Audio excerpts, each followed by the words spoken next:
questions that I need to ask. I don't blame him for honoring a specific request of the governor, but I do consider it a slap in the face to the people of Uvalde. They didn't have their representative there. A slap in the face to the people of El Paso, whose senator is not going to be engaged in that dialogue either. And the people of Santa Fe near Houston, whose Republican senator was also not invited to those particular special committee hearings. The facts are that there are 8 Republicans on that committee and 3 Democrats. 3 of those Republican members are recipients of NRA A+ rating awards. Greg Abbott, like those members, know, like you know, exactly what happened here. They know exactly what system failure happened here, what human failure happened here, and they know what policy legislative failure happened here. We all have the knowledge we need. What we lack is a governor with the fortitude to do the right thing on a problem that is staring him square in the face. Leadership is doing the right thing regardless of the fault. Clearly in Texas, over 6 and now 7 massacres, we have a lack of leadership at our Texas Capitol. When my Republican constituents call me and ask for common sense gun solutions, like raising the age from 18 to 21, I tell them, call the guy you vote for, Greg Abbott. I urge you to do more of that.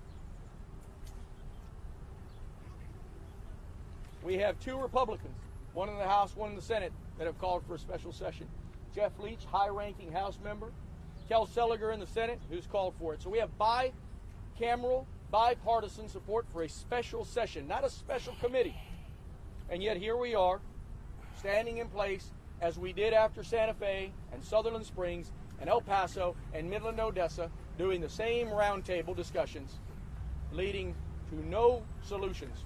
We have a senator in Ted Cruz that keeps talking about the one-door policy.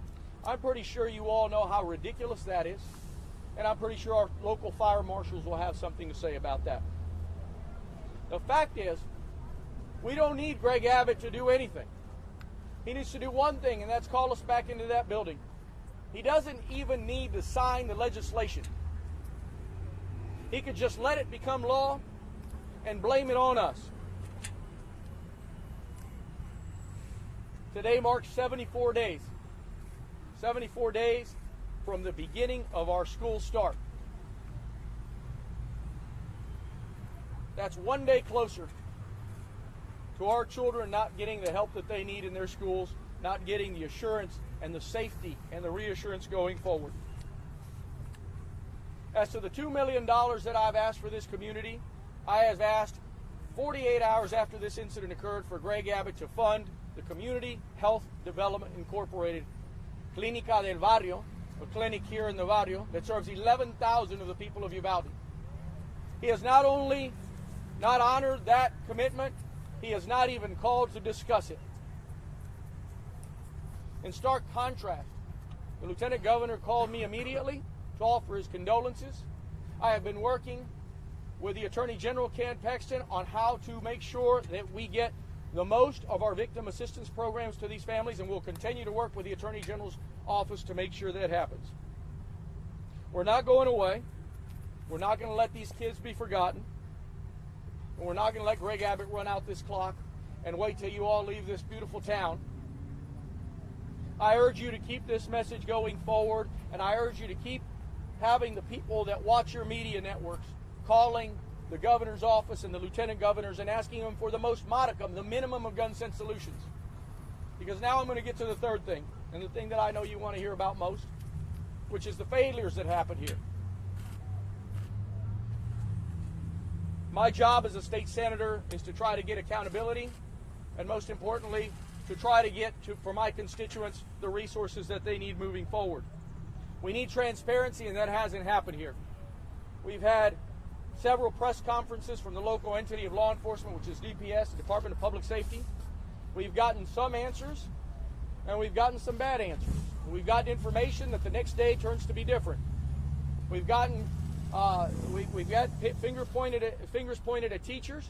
We've seen that teacher's now been vindicated. She did indeed remove the rock from the door and close the door. We know that the door did not function properly. We've seen a finger pointed at the local ISD police chief. And certainly, I think that Mr. Arredondo, whom I do not know, has a lot of responsibility to bear here, as does every law enforcement unit that was at that property, at that school. In my conversations with Colonel McGraw, he has affirmed that same concern, that law enforcement failed here, not just Officer Arredondo. My specific questions have been this: who were the 19 officers in that hallway? And I suspect, I was told that I would get that information on Friday. As of yesterday, I was told that I might not get that information on Friday because the district attorney has asked that that information be withheld because of her ongoing criminal investigation. At the end of the day, I don't believe that the logistics and the situation at hand has anything to do with the criminal investigation at hand. I've made that very clear to Colonel McGraw. As of 2 hours ago, he told me that I would still get that information tomorrow. Once I get that report, I will submit it to your news agencies so that you could know which 19 officers were in that hallway and what officers were outside. I have also asked for radio transmission reports, but I doubt that those will be forthcoming anytime soon. I've taken upon myself, and I think that this will change your understanding a little bit about some of the circumstances. And the fact is, we haven't been told this. Before I tell you this next piece, I've asked Colonel McGraw and others to simply pull this Band-Aid off and let us know everything that went on, guarding, of course, the sensitive nature, because we don't want to shock families. But we need to know what law enforcement was doing, what radio procedures were followed or what not followed, who were the 911 operators and such. And so here's what I know about 911. We were told last week that Officer Arredondo was the recipient of 911 calls. And I believe you could nod in the affirmative if that's your understanding. That he was the incident commander, and I heard in one of these conferences that he was the sole recipient of 911 calls. According to the Commission on State Emergency Communications, who monitors all 911 agencies throughout this state, the only 911 responders in this community, or the call centers, if you will, they're called public safety answering points. In this instance, it was Uvalde Police. They do not, and the state authority does not know who Uvalde Police was communicating the 911 calls to. What we do know is that the 911 calls were not being communicated to the so-called incident commander, Officer Arredondo. They were being communicated to a Uvalde police officer, and the state agency that I have spoken to has not told me who that is. From that point, Uvalde PD has 17 different dispatches that they would make, so a list of 17 contacts. The state authority does not have that list, but DPS is one of the people on that list. My last remaining question on 911 calls is who is receiving the 911 calls from the little boys and girls? Is it just PD or is it these other entities? I was told that it was just PD. I think that that's an important point. Listen, I'm not blaming the Uvalde PD. I'm not blaming the ISD cops or the troopers or anybody singularly. Let me correct that. There is blame enough here to go around. There was human error and there was system error. Systemically, some of you have asked for radio transmissions. Systemically, we live in rural Texas. where differing counties and different entities contract with different radio companies, and we don't have them talking to one another on one uniform system. That's an absence of leadership. It starts at the top. It starts with the legislature. Everybody's to blame for what went on, including Greg Abbott in a very big way. On some level, even including me, who didn't yell loud enough. I'll hold for any questions that you might have. Sir, can you just talk about in that hallway with the 19 people, have you gotten any information about who was the officers that were in the hallway? I would assume there would have been Uvalde police officers there in that hallway. The first report that you got was correct. There were 7 officers distributed between Uvalde PD and ISD. But I don't recall if it was 4 of one and 3 of the other. My biggest concern was at 12:03 when there was 19 officers for 45 minutes in a hallway that didn't do anything. My subsequent question was how many DPS officers, and last week I was told 2. As of this week, I've been told that in that period of time, there was between 2 and 13 officers fluctuating in and out.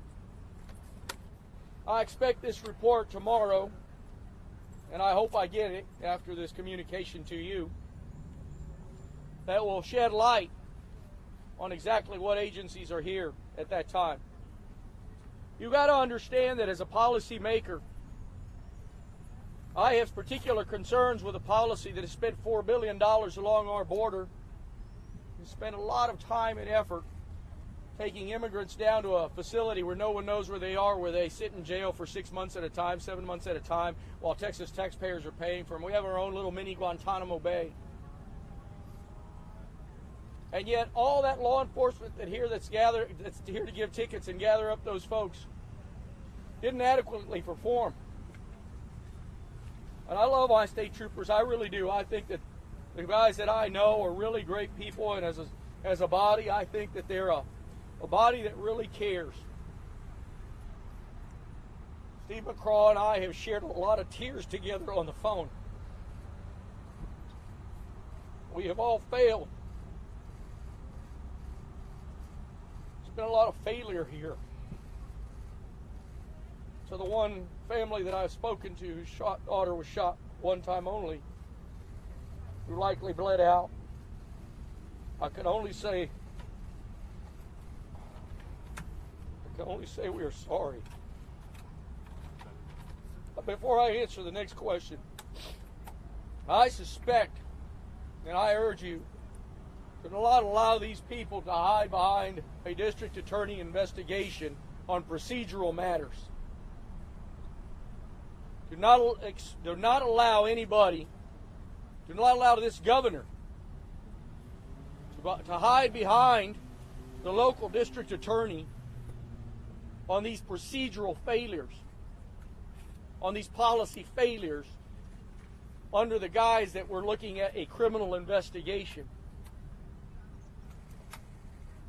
We keep this story going because we need change. Yes, sir. So just to confirm, you're under the impression that Arredondo did not know that there was 911 calls coming from inside? I'm not under the impression. I was told specifically by the Commission on State Emergency Communications.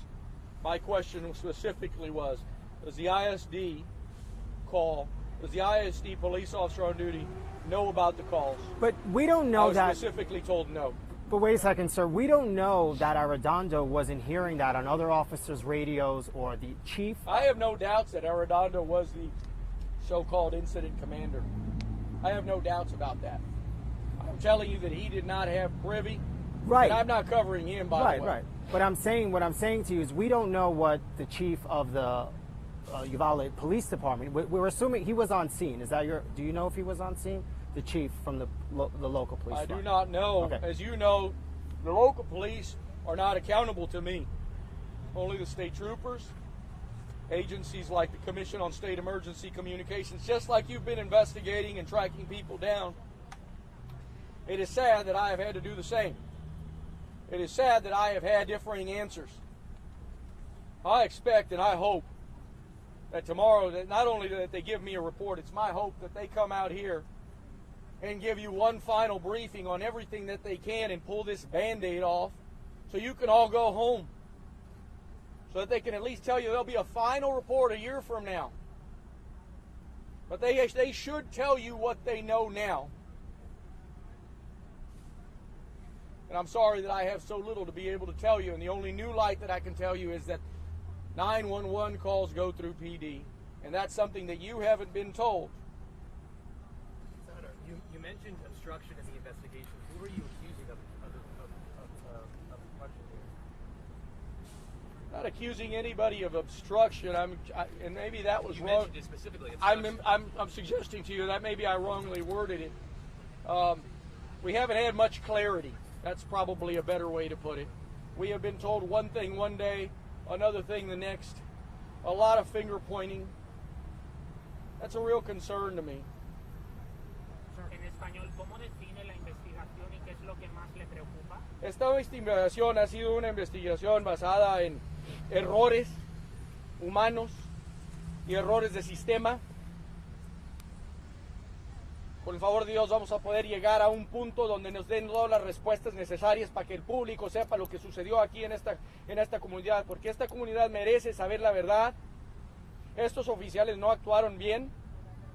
Ya sabemos que la persona que están culpando, que él no tenía el privilegio de tener las llamadas del 911, como nos han dicho o no nos han dicho. La semana pasada, and towards this obstruction that you suggested last week, we were told that the 911 calls were going through the incident commander. That simply is not the case. If he's the incident commander, he did not receive 911 Right, calls. but he should have been receiving them, right? System failure, exactly. You're exactly right, Shimon. But other officers are on the scene that were receiving them, and And there, Shimon, is the human error that we've been discussing. Those officers were likely PD. The system failure is that we have multiple different radio systems where people can't talk to each other in an effective manner. I expect that they should give us that answer because you deserve that answer. You've asked for radio transmissions. I imagine that they might come from different types of systems. You've got Motorola, there's another company. So the suggestion that a miscommunication between agencies led to what is now 21 people dead. I can tell you, I don't want to make suggestions. I want to tell you what I know. That UPD, Uvalde PD, was the one receiving the 911 calls for 45 minutes while officers were sitting in a hallway 19 officers were sitting in a hallway for 45 minutes, and those calls weren't being, they weren't. And here's another question we don't know. We don't know if it was being communicated to those people or not. But let me ask you, wouldn't you expect if they're all sitting in the same hallway, aren't they hearing the other guys' radios going off that there's kids calling from inside? Wouldn't that make sense to you? That is absolutely 10, my 15 expectation. feet away? That is absolutely my expectation. And what we've done here today will leave more unanswered questions. And I am just as befuddled as you are. Senador, ¿cree que la gente de Uvalde puede seguir confiando en su policía, creyendo en su policía? La gente de Uvalde necesita tratar de sanar un poco y cuando estén listos ellos deben de tener su contabilidad de este concilio, de este alcalde, de estas personas que trabajan aquí porque merecen las respuestas. So what are you looking for most in this report? I want to know where the cops were in that room. I want to know how many of my cops were in there, how many state troopers were in there. I want to know how many state troopers were outside. I want to know how many federal officers were inside for 45 minutes. Listen, I'd have been scared too. I want to know specifically who was receiving the 911 calls. And now the new news is that it wasn't the ISD cop, it was the PD cop. And that's the new news that I have, which has opened up a whole lot more for you. I know there was a question over here first. You talked about how Republican constituents have said that they want the minimum age to buy an AR-15 to be increased. Have you talked to your Senate colleagues, Republican colleagues? Is there an appetite to do that? I've asked to a few of my colleagues, and a few of them have anonymously told me that makes sense and that's something that we need to do. On the microphone, sorry. I've asked a few of my Republican colleagues, and they have called me, wishing their condolences, and they've said that they don't want to be mentioned. They want to be remaining anonymous, but they say that raising the age limit makes sense. Of course it does, along with a host of other things. What are your thoughts about the committee makeup that Dan Patrick chose and how you are not on that committee and there's only 2 Democrats? Listen, I spoke for 2 hours with the Lieutenant Governor yesterday. He has assured me that I'll have access and I'll be able to ask all the questions that I want. I do think, if this is a specific request of the governor, then shame on the governor. If those members are the specific members that he chose, at the end of the day, it is a slap in the face to the Latinos of this community, to everybody in this community. It is a slap in the face to the people of El Paso, and it is a slap in the face to the people of Santa Fe. Any more questions? Chief's not under my jurisdiction. I don't know him. Senator, have you gotten any indication that the city police chief ever tried to take command of the situation at the school? Was he at the scene as far as you've been able to gather? Did he do anything to take over command from her and Yeah, that's a very good question that I don't know the answer to because these folks have yet to pull off that Band-Aid. The last thing that I'll tell you with regard to this is, you guys tonight, when you get on your news media tonight, you tell these people to pull off the Band-Aid on the procedural errors and let's have some answers tomorrow on this because we deserve them. And I apologize that if my news today was minimal. But again, the 911 calls were being received by a different entity. I felt that that was important enough to know here, not because I want to blame that entity. There was error at every level, including the legislative level. Greg Abbott has plenty of blame in all of this. And I'm not politicizing this. This is a problem that is facing this community. 6, now 7 massacres. This is enough, man. Raise the age limit. Have a red flag. Where's the human decency of a gun salesman to go off and call the police when he has a kid go in, buy guns, buy ammo the next day, buy another gun? Where's the human red flag? Because the only thing that happens on the border when some kid is doing that, he's either going to kill somebody or sell them to the cartels. Both of those things are illegal. Where's the human decency? Senator, when it comes to the special legislative session that you and your colleagues are calling for, obviously it hasn't been called yet, but with a red Senate, a red House, and a red governor, what are your hopes that you can actually instigate and make change, if there even is a legislative session that's called this year? Clearly, Abbott is going by the same old, hiding behind his desk and waiting for you guys to leave town. So I'll put that on you. Today is day 74 from school starting. Tomorrow's day 73. The next day 72. In a month from now, we'll be at day 40-something. I'm going to put that on you. Put the pressure on them. Because my hope, I'll tell you what my hope is. I'm in this business, I'm in this profession because people ask me to fix problems. When I became a city councilman, I gave them sidewalks in a community that desperately needed them. We built a library in a community that desperately needed it. People elect public servants to fix things. So Greg Abbott can't even fix the smallest thing here. 18 to 21, when 80% of his constituents are saying that makes sense. So what's the damn problem? Senator, do you think this is going to change people's voting here? And I apologize for raising my voice to you. Do I think what? Do you think that this is going to change how people vote in Texas? You know, I don't know. I'm advocating for a little, tiny, simple gun reform. The first thing, raise the age limit. The second thing, have a waiting period. A lot of you were pulled off last night because of a gunman in Oklahoma. Now, he was 40-something, but he bought the gun yesterday. He bought the damn AR-15 yesterday. Different state. A waiting period might have been nice, right? Republicans and my Republican colleagues will not do red flags, and I do not know why. I have yet to get a rational explanation. I'm going to give them one better. Have a 10-day waiting period, set up a Texas-sized ATF, and have state agents go and investigate the people that are buying these weapons. Simple. It's not a red flag. It's just a license, like when you drive a car. You have to take an exam. ¿Quién cree que debe responder por estas fallas? Si tiene que haber una acusación criminal. En español, por favor. Mira, estas fallas empiezan con el gobernador. Punto y final. Ya llevamos 7 masacres. Punto y final con Greg Abbott. Cargos criminales, eso no es mi puesto. Eso no es mi cargo. Mi cargo es de buscar transparencia. Al fin del día, estos oficiales hicieron errores humanos, hubo errores del sistema y hubo errores legislativos. El público en Texas tiene que cambiar y tiene que demandar acción. You talked to the family of the child who let out.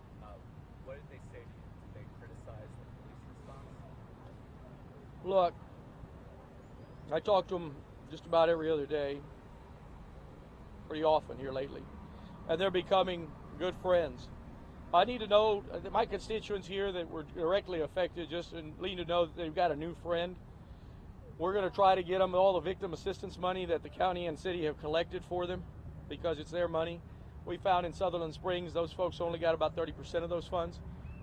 That's my big concern. These are working class families that are making $10 an hour, you know. They're not college graduates. They don't have $50,000 in the bank. They need assets now. So I'm going to make sure that they have transparency at every level so that we can distribute. These are good people. The county judges assured me that they're going to get those distributions. My only urge and request to them is that we do it as fast as possible, that we begin giving immediate distributions to these families. Senator, when it comes to, you said you spoke to Lieutenant Governor Dan Patrick for 2 hours yesterday. About an hour and a half. What is it that he said to you as to why you're not on this committee? Because you do are the senator for this district, representing these people. That's a good question. And Dan Patrick and I have a good relationship. I should probably leave it there at that. But I think that there is a concern, or at least a contention, that I might be politicizing an issue. And I'm going to answer you like this. This issue is political. I'm a public policy maker. And we need to come up with a political answer. And the political answer is change the age, is a 2-digit answer from 18 to 21. It's a 2-digit answer. It's a 2-digit answer.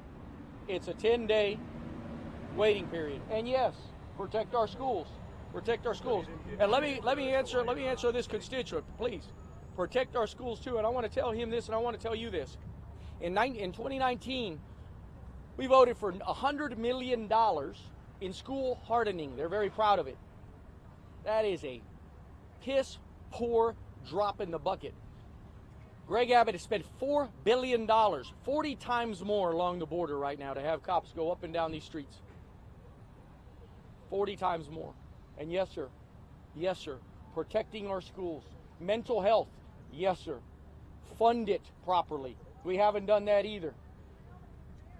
I thought that the money from the lottery was supposed to be for schools. Well, you know, I'll answer you in a minute, I promise you. And yes, it does go to our schools, but it's so small an amount, it's not enough. It's not enough.